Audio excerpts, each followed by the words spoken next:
Hey everybody, it's Jason Blaha here. Now that my two obligatory informative videos are done for the day, it's time to talk about current events in the online fitness community. And a bunch of my subscribers have alerted me that Bradley Martyn made a video that I might appreciate. So let me put on my +5 out of weaponsmithing, work on skill in my crafting a little bit, and let's talk about this. Now, I'm going to say I very much appreciate Bradley saying this because he is calling out the second biggest scam in the whole fitness industry.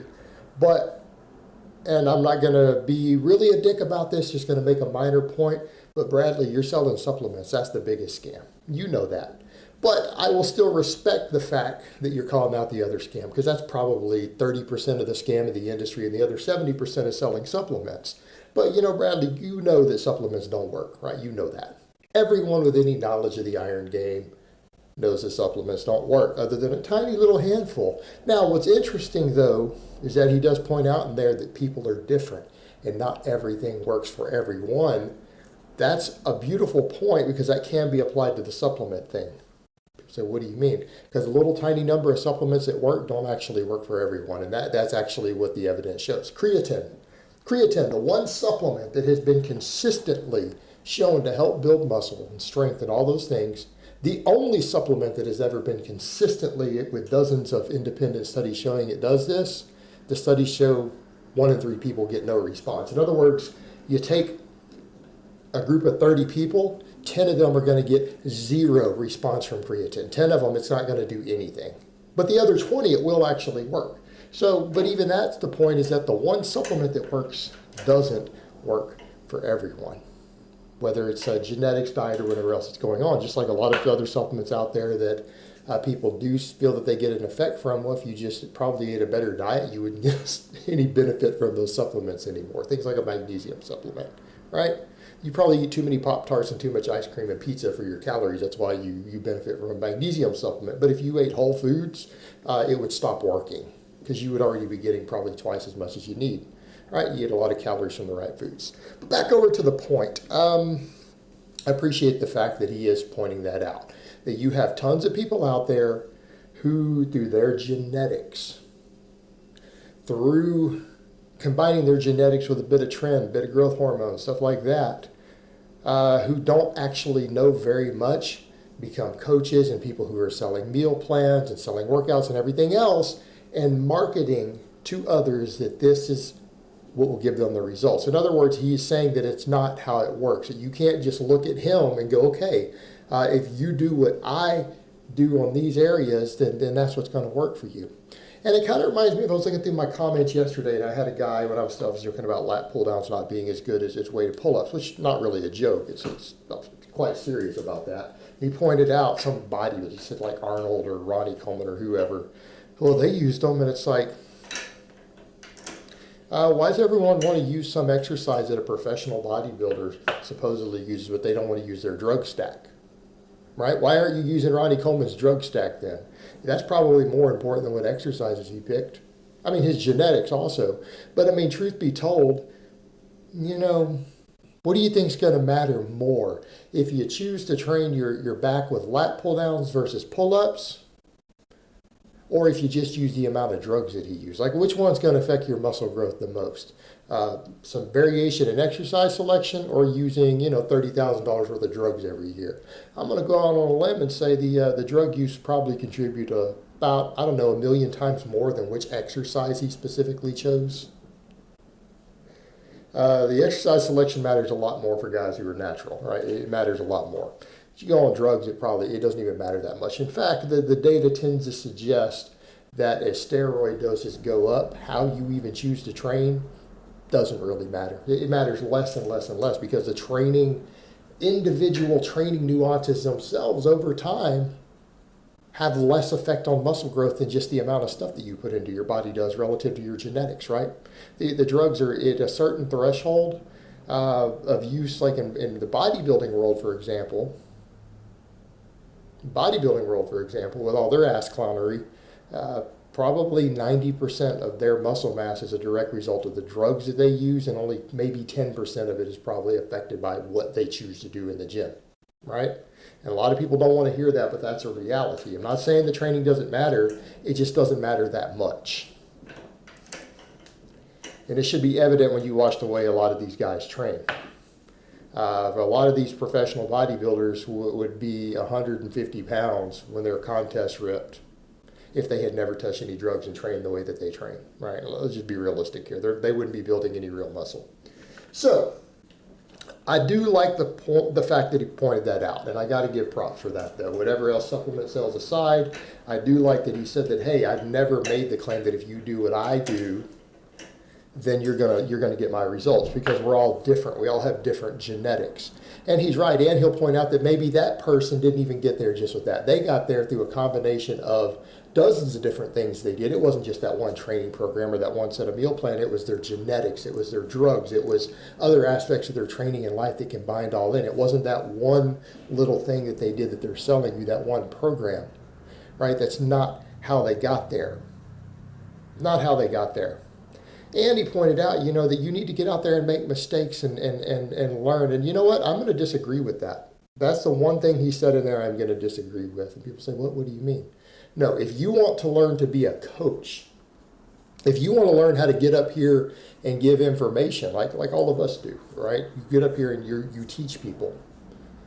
If you want to do that in any sort of professional capacity, whether it's as a YouTuber giving advice, whether you're going to be a coach, a personal trainer, if you're going to do that, you need to make mistakes. You need to learn what doesn't work versus what works in a wide variety of people, right? That's in a professional environment. If you personally are just trying to be the best in the world, I'm going to recommend that you don't do that. I'm going to recommend that you skip all the YouTube hype. I'm going to be honest here. If you want to be the best in the world, and you need to avoid the trendy stuff completely, and you need to hire a competent coach who has trained some of the best in the world. That's what you need to do for whatever your endeavor is. And I'm going to tell you right now, if it's going to be something silly like bodybuilding, you need to understand bodybuilding coaches, a lot of them don't know anything about training either. I've spoken to enough of them. A lot of them really know very, very little about training. Their knowledge is very weak. They know a lot about drugs, though, because that's the secret to bodybuilding. Bodybuilding is about drugs. It's not about anything else. The other stuff, everything else comprises a little tiny percent. It's genetics and drugs. That is 90% of bodybuilding. The people who are going to prep you for that don't need to know that much about training. They really don't, and most of them really don't. But they need to know how those drugs are going to affect you and in what combinations, and that's going to be your winning secret in bodybuilding. But you don't need them to help you with your training. I mean, that's stupid. The training doesn't matter that much for bodybuilding. It really doesn't. It's all drugs. So anything else, though, I'm going to say you need to do that. I'll tell you right now, you take someone like Boris Shako, who trains all these Olympic lifters, and he's trained all of them. Do you ask him as a coach, do you think that his athletes need to spend 3 or 4 years making mistakes? What do you think he would say to that? He would look at you and be like off to the gulags with you. No, he doesn't want his athletes ever making a single mistake for their entire career. He wants them to be the best. There's no room for errors in the best. He's going to do what he knows is going to make them a champion. Another perfect example, and I know Rick Toe's not always popular. He's not always popular, and I can understand some reasons why. I do like his work. But yeah, there's been some ethical stuff lately. Someone I know had a problem with him, but I'm going to leave that alone because we're going to go to the point. What he's pointed out, take someone like Chase Lindley, who came and started training with them when they are real strength coaches. You can say what you want about Rip and the starting strength people, but they're legit strength coaches. This kid came in as a teenager under them, and then went and played some college ball and stuff later, and competes in their strength lifting. Has never been taught incorrectly. Since day one, since he was in high school, he started training under proper strength coaches and has never learned anything else. And as a result, the proper strength coaching got the kid's deadlift over 700 pounds, got his standing press over 300 pounds without any drugs. That's what people need to understand. Yeah, that he's obviously above average genetically, but perspective there. I'm going to disagree. I'm going to say if you really want to be good, you need to not make mistakes. You need to just find out what works. And it's not just what works for you. That's a bullshit thing. That's a cop-out. That's a cop-out guys with genetics or drugs use Well, not every, it's true. Everything doesn't work for everyone, but there are things that will work for everyone. Proper training programming will work for everyone. And this whole thing of finding what works for you, no, that's not true. Meaning, because what works for you right now would work for probably anyone at that same point in their journey. In other words, wherever your things like your maximum recoverable volume is, your minimum effective volume, things like that. Training programming is nuanced. And it's based upon things like work capacity, recovery, where you are in your training right now. And so with understanding that, it's about understanding training programming. It's about maybe finding coaches who know a little bit or the right programs for what your goals and your level of experience and everything else is, right? That is what works. That's what works. Now, that's a dynamic thing, and that's what people need to understand. So this whole finding what works for you, if you just find one thing that you think works for you because you do this self-experimentation mode instead of going and finding the host of information of what really does work, you're going to end up shortchanging yourself, because what works for you right now, I can promise you, isn't going to work for you in 2 years anymore.